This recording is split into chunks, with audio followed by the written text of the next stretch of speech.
Gente, hoje nós vamos abordar aqui um assunto que vem aí já tomando conta aí do mundo, já há mais de 40 dias.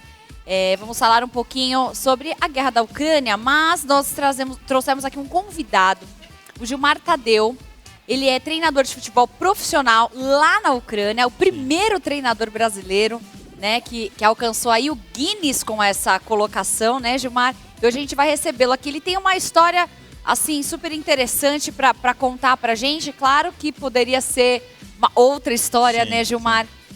Tudo bem? Boa tarde. Tudo bem, boa tarde. Obrigado pelo convite. Um prazer estar aqui. Levaríamos alguns dias até para contar um pouco dessa história, né? Mas aproveitar o tempo que a gente tem, né? Gostaria de falar sobre coisas boas, né? Mas infelizmente o que a gente tem vivido aí nos últimos dias, não só a Ucrânia, mas eu acho que o mundo todo tem acompanhado.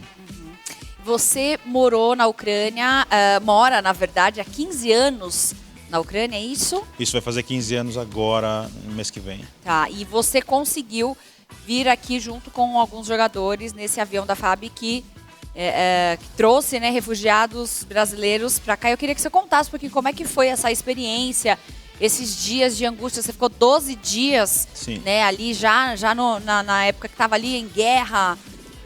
Conta pra gente como é que foi para você essa experiência. Na verdade, a maioria dos jogadores eles vieram antes, né? Eu permaneci ainda por um período porque eu ainda tenho família, tenho familiares lá, né? Então a gente estava esperando o momento oportuno, o melhor momento para que a gente pudesse sair.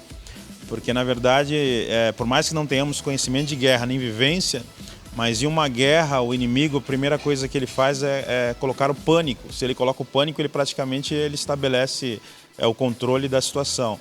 Foi o que aconteceu nos primeiros dias. As pessoas em pânico começaram a deixar o país.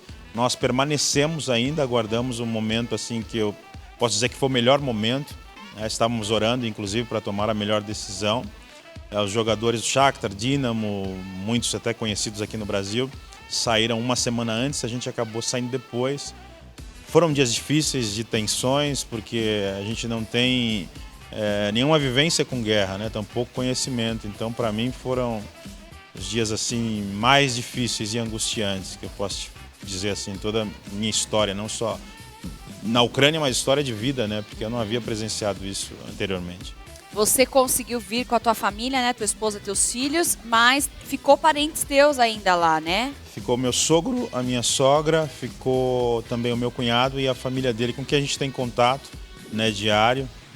É bem verdade que hoje não existe um lugar seguro na Ucrânia, né? Porque vira e mexe os focos, eles mudam um pouco, né? O presidente da Rússia que estabeleceu como foco desde o início de uma guerra, porque a guerra, no início, o foco seria a capital do país, né? Como ele não conseguiu fazer isso, ele acabou atacando outras cidades que não teria nem por que fazer isso, né? Isso causando até genocídio, né? O que tem acontecido na Ucrânia hoje é visível e todo mundo é conhecido de todos, né? Como crime de genocídio. E você, quando foi para a Ucrânia, como é que foi aí? Você era jogador quando você foi para lá? Me conta um pouquinho da tua história agora, como é que você foi parar lá? Então, na verdade, eu joguei futebol 20 anos, né? Não joguei na Ucrânia, né? Joguei praticamente nos 4 cantos do país, do mundo, mas não joguei na Ucrânia. A minha história na Ucrânia começa em 2006, porque eu fazia, depois que parei de jogar futebol, eu fazia um trabalho de scout e para clubes da Grécia e da Polônia. E um clube da Polônia requisitou um jogador e eu fui buscar esse jogador na Ucrânia. E a gente participou dessa transição, não como empresário, mas um scout. No Brasil aqui eles chamam de olheiro, né? Na Europa seria scout. Isso em 2006 foi o primeiro contato que eu tive na Ucrânia. Depois eu retomei em 2010. Né? Antes a gente teve uma participação com o Projeto Bilu, né? Que é uma instituição que trabalha com crianças em Caieiras. Nós já recebemos eles aqui. Sim, pastor José Luiz, um abraço. É meu pai. Um trabalho lindo. É o meu pai, eu tenho ele como uma figura de pai. E nós fizemos um trabalho maravilhoso na África do Sul ali. A gente saiu até campeão sub-17 invicto. Fizemos jogos de aberturas da Copa do Mundo, foi algo assim que marcou muito. E a minha trajetória, na verdade, se dá início no Projeto Bilu, né?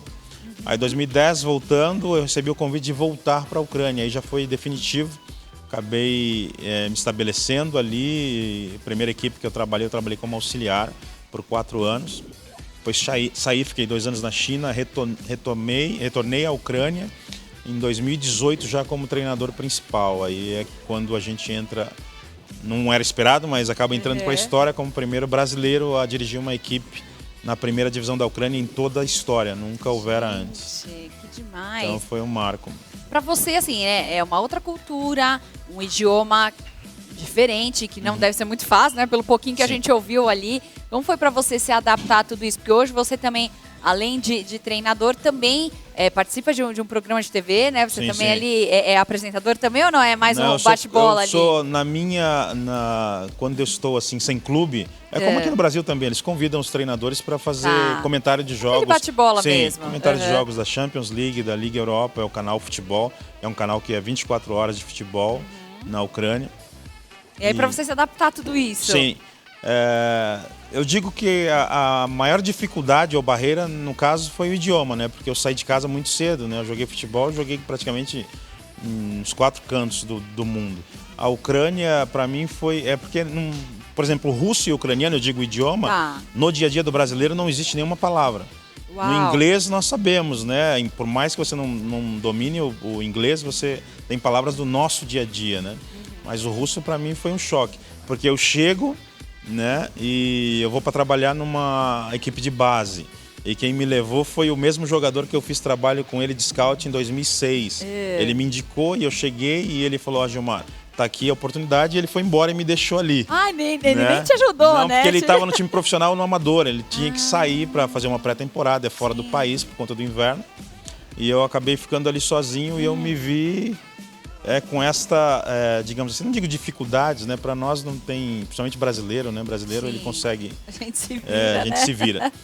Mas 6 meses eu já estava entendendo, 8 meses eu estava falando errado, 1 ano eu já estava falando assim, não perfeitamente, mas eu já tinha o domínio, assim, pelo menos para nossa profissão era o suficiente, né? Para trabalhar com jogador de futebol. E o processo para você ter a sua cidadania foi fácil para você? Como é que foi esse processo aí? Foi fácil porque não passa pelo tempo que eu estou no país. Eu me casei no país, né? Eu tenho filho, né? Então isso levou um tempo porque eu tive que sair, né? Eu fiquei 2 anos na China e emendei na pandemia, acabei não conseguindo voltar e eu já estava com passaporte provisório, né? Aí acabou vencendo. Você passou a pandemia na China? Passei a pandemia na China. Meu Deus! Antes da China, eu estava na Arábia Saudita, perto do Iêmen. Você gosta de aventura nessa vida, hein, Gilmar? Eu estava perto do Iêmen, numa cidade que fica a 20 quilômetros do Iêmen. Eu falei até com uma colega de vocês e ela falou assim: poxa, você parece que atrai, né? Não é que eu atraio, infelizmente os lugares onde eu estou... Você gosta de aventura, né? Não dá pra ter uma vida... Aí eu fiquei 1 ano na China, daí... O próximo, a gente renovou para ficar mais 1 ano, foi onde aconteceu a pandemia e eu justamente voltei porque eu tinha tinha que finalizar um curso, né, que é o curso top para treinador de futebol na Europa. E eu tive que abandonar o restante do meu contrato na China para poder terminar o curso, que eu terminei em fevereiro. E logo depois já veio a guerra. E agora, nesse momento no país, então tá tudo parado? Ou as coisas já estão funcionando? Como é que tá lá, mais ou menos? Eu vejo o povo ucraniano assim como um povo assim, muito resistente e resiliente, né? É lógico que existem todos os riscos, né? É uma guerra, é real. Mas não posso dizer para você que é uma vida normal. A vida profissional, por exemplo, futebol não existe, não tem. É secundário, se é que pode se dizer assim. Preocupação realmente está em trazer segurança, né, para o povo ucraniano, que é a prioridade hoje no país, né. Estão vivendo, né, com todas as dificuldades que tem. É lógico que tem cidades, por exemplo, como Mariupol, aqui falam Mariupol, né, Mariupol, que é uma cidade que não existe mais, é uma cidade que só tem valas, né, tem valas abertas e ali são jogados corpos. Então é uma cidade, por exemplo, que vai ser difícil uma reformulação, né? Uma reestruturação. Física é possível, mas a parte mental né? é complicado. E para vocês, assim, nessa questão, você foi repatriado, voltou, né? Tá aqui no Brasil agora. A gente sabe que o Brasil é um país super acolhedor, né? Tua família, você tem família aqui ainda? Sim, tem. Como é que foi para você voltar? depois de tanto tempo? As pessoas costumam perguntar assim, se eu me sinto aliviado em voltar. Existe o alívio de você voltar, porque eu nasci aqui, né? Eu estou 15 anos na Ucrânia. É diferente, por exemplo, da minha esposa. Minha esposa, ela chora todos os dias com as notícias. Porque ela é ucraniana, ela é ucraniana. Né? Então, eu fico com uma parte lá por conta de familiares e amigos. Eu tenho amigos de verdade lá. E solidariedade, né? E por mais que você não seja ucraniano e que você não tenha familiares lá, né? É inevitável você não se comover com a situação, né? Então a gente praticamente fica o dia inteiro antenado, né, na internet, vendo as novidades que não são boas. Ontem mesmo falei com o meu pastor que está lá, falei com o meu sogro, com a minha sogra. O exercício que eles fazem é o mesmo que eu fazia quando meus familiares escreviam. Não é mentira, mas para passar tranquilidade, eu dizia que estava tudo bem. Quando na verdade eu estava escondido em um buraco, num calabouço e, né, as minhas saídas eram para ir ao mercado, quando tinha alguma coisa no mercado, e voltava rapidinho. Porque existe algo que aqui no Brasil também é bastante conhecido, que é toque de recolher, né? Sim, sim. Só que toque de recolher lá é toque de recolher. Por exemplo, na minha cidade, um jovem, o toque de recolher das 8 às 22 horas.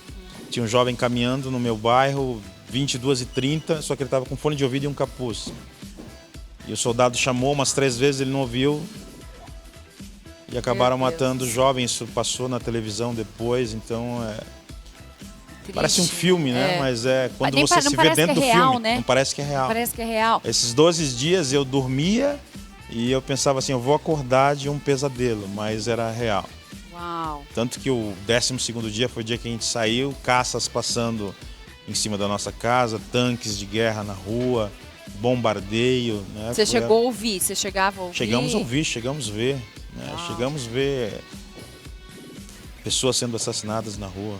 Meu Deus, tem fotos, acho que você trouxe pra gente. Vamos dar uma olhadinha nas fotos? Esse é o início do Projeto Bilu, isso é na África do Sul. Lá atrás. Lá atrás. No Projeto Bilu, Bilu, onde tudo começou. 2010. Tá. Aí é o início da minha história na Ucrânia como treinador de profissional na academia de futebol, né? Legal, legal. Numa equipe profissional, mas categoria de base. Muitos jogadores que estão ali, aí na Turquia, que estão ali naquela foto anterior, hoje estão na seleção ucraniana. Olha, que beleza. Sim, que trabalharam comigo na base, aí nessa foto. Uhum. Tem jogadores que estão em grandes clubes na Ucrânia, seleção da Ucrânia. Sim. Vamos ver a próxima. Tem uma história. Aí é na Turquia. Aí é na Turquia. Também aí você é à frente também. Sim, como treinador, mas de uma equipe brasileira, inclusive com o pessoal do Projeto Bilu. Ah, legal. É nossa volta, minha esposa e meu filho aí já no avião da FAB. Ah, seu filho é pequeno. Tem 5 anos. Meu Deus, a idade da minha filha. Meu filho acorda de madrugada com barulho de bomba hoje. Meu Deus do céu. 4 horas da manhã, 5 horas acorda, pai, guerra, bomba. Meu Deus. E aqui tem algumas sirenes, né? Por exemplo, perto da casa da minha mãe tem a sirene por causa do quartel. E a sirene lá é um toque de recolher, então ele fica assustado. Já remete isso. Sim. Aqui foi no avião que vocês vieram? Da FAB, Tá. Aqui já em Brasília, inclusive. Já quando vocês já estavam aqui nas terras brasileiras, né? Sim, sim. Tem mais fotos? Não, terminamos por aí. Realmente, agora eu acho que essa parte agora mental, como lidar com isso, né? Pro teu filho, que é um filho, você tem um filho? Eu tenho um filho de 5 anos, desse segundo casamento, tenho 3 filhos que nasceram aqui no Brasil do meu primeiro casamento. Mas que estava na Ucrânia estavam aqui. Na Ucrânia só o Efraim, só o de 5 anos. Então agora ele vive essa questão aí. Como é pra vocês, como pai e mãe, lidar com isso? E pra vocês também, vocês dormem? Vocês conseguem dormir em paz? A minha esposa, ela ouve barulho de caças, né? Aqui não tem, né? Só tem barulhos de aviões, assim, normais. Então, acho que não só o tempo, né? Mas exige também, somente para criança, acho que um tratamento, um acompanhamento, digamos assim. Que a guerra, ela traz traumas. Marca muito, meu Sim, Deus. são traumas e que não é só o tempo que vai poder apagar isso daí. Precisa de todo um processo aí de tratamento, de acompanhamento. E os planos que vocês têm agora para esse ano que vem agora, né? Porque a gente está meio no início ainda do ano, né? Vocês pretendem voltar para lá se as coisas se normalizarem ou vocês não querem mais? Pela minha esposa, ela voltaria hoje, independente da guerra. Ela voltaria hoje. Então, eu respeito, né, por conta desse laço, né? E eu também tenho um carinho especial pelo meu sogro e pela minha sogra. A minha família também, eu também sinto. Ao mesmo tempo que eu tenho família aqui, familiares aqui, eu também tenho familiares lá, né? A gente projeta, a gente faz planos, né? Mas a gente tem que aguardar agora esse momento aí.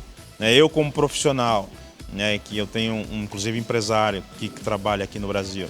Se tivesse uma oportunidade real de trabalhar no Brasil, eu trabalharia, mas a gente está vendo outras situações, até mesmo fora do Brasil, e não na Ucrânia, né? Sim. Então, projetar a gente projeta, mas a gente fica sempre aguardando e orando, esperando o momento ideal. Eu acho que vai demorar ainda um tempo A para Ucrânia vai. tudo se Sim, reorganizar, sim. né? Não é simples, mais que a guerra acabe daqui a 1 mês, 2 meses.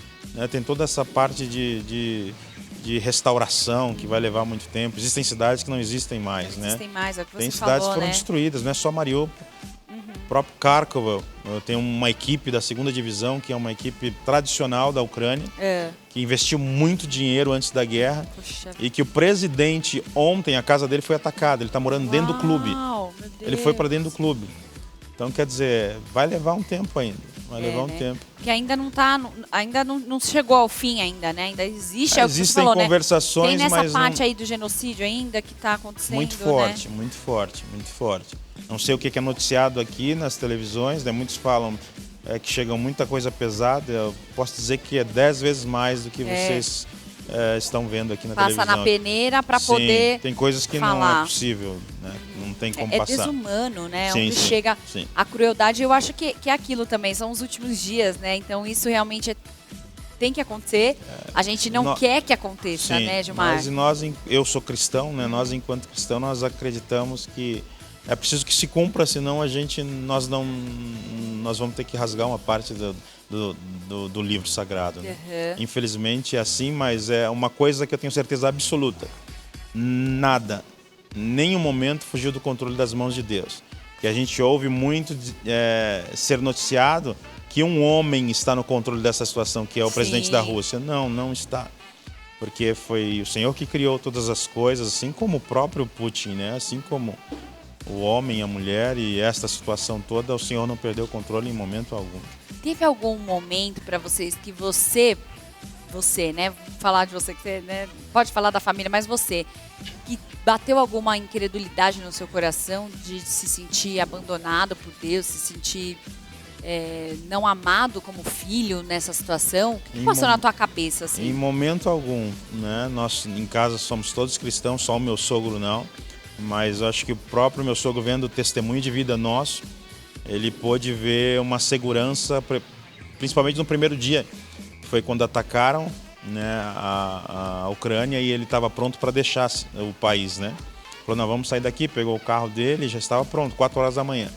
Eu falei, vamos orar, né? E ali nós oramos e eu senti paz. Então, momento algum eu me senti abandonado, muito pelo contrário. Inclusive, desde o primeiro dia até o último dia, quando nós saímos de lá. Né? Deus, de maneira audível, sempre falava conosco, nenhuma bala, nem um fio de cabelo. E foi assim que nós saímos. Bem verdade, saímos com uma sacola, uma mala, né? Porque é uma guerra, nós não viemos de viagem, né? Então, nós estamos aqui, ali, trouxemos né? o essencial e estamos recomeçando. Né? Em Cristo a gente tem sempre recomeço, né? Sempre fomos assim bem cuidados por Deus, principalmente nesse momento aí bem difícil. Nossa cidade, para você ter uma ideia, ela é cercada de outras cidades que foram bombardeadas. A nossa cidade não foi bombardeada. Uau! Né? É uma cidade do interior. Até hoje falei com o meu pastor, olha, tem sirene toca todos os dias, mas aqui ataque nenhum. Cidades 20 quilômetros, 30 quilômetros foram atacadas. Estão sem água, sem luz, sem gás. E a minha cidade, neste exato momento, está dando suporte para as outras cidades. Olha isso, meu Deus. Que é um testemunho, né? Acho que é uma coisa realmente que vai marcar aí tua vida, da vida da tua esposa, do teu filho, para sempre. Eu acho que é uma coisa que tá no seu coração hoje, assim? O que você sente no seu coração quando você fala de tudo isso?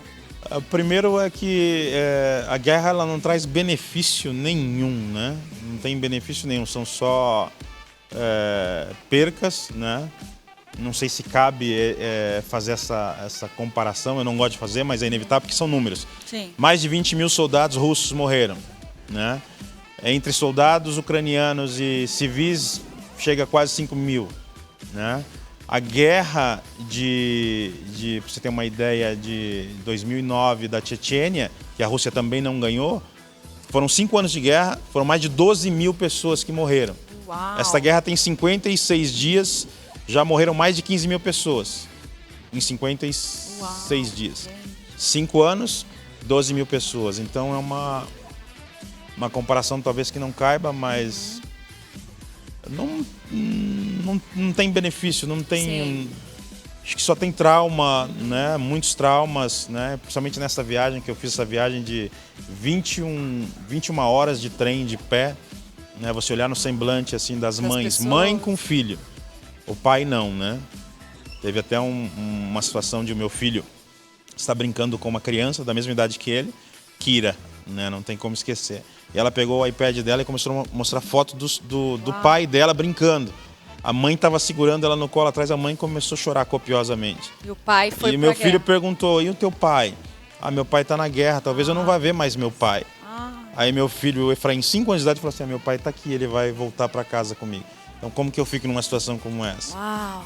Então, são histórias que você vê no semblante de cada mãe, né? Porque só tinha mulher com filho. Homem não poderia embarcar. Eu embarquei ali numa situação que foi próprio Deus. O primeiro trem eu não embarquei. Um soldado armado colocou a arma na minha cabeça e disse que eu não ia entrar no trem.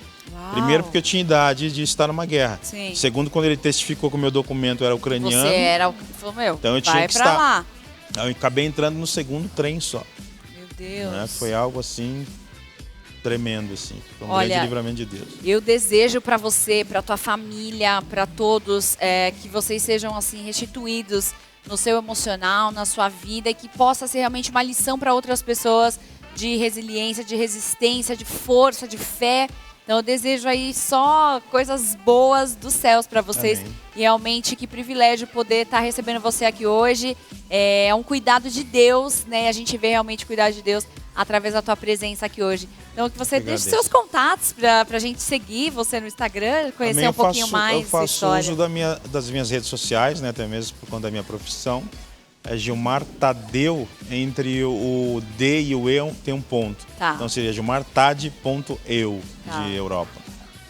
Muito obrigada, Gilmar. Eu que agradeço a oportunidade. Deus abençoe você. Amém. Uma próxima oportunidade a gente volta para falar de futebol, né? Amém. Vamos falar de futebol, de coisa boa, né? Que a gente ama. Quem sabe aí a Copa do Mundo tá aí, hein? Olha lá, a gente volta para falar um pouquinho. Sabemos os planos de Deus, vamos aguardar. Da Copa do Mundo.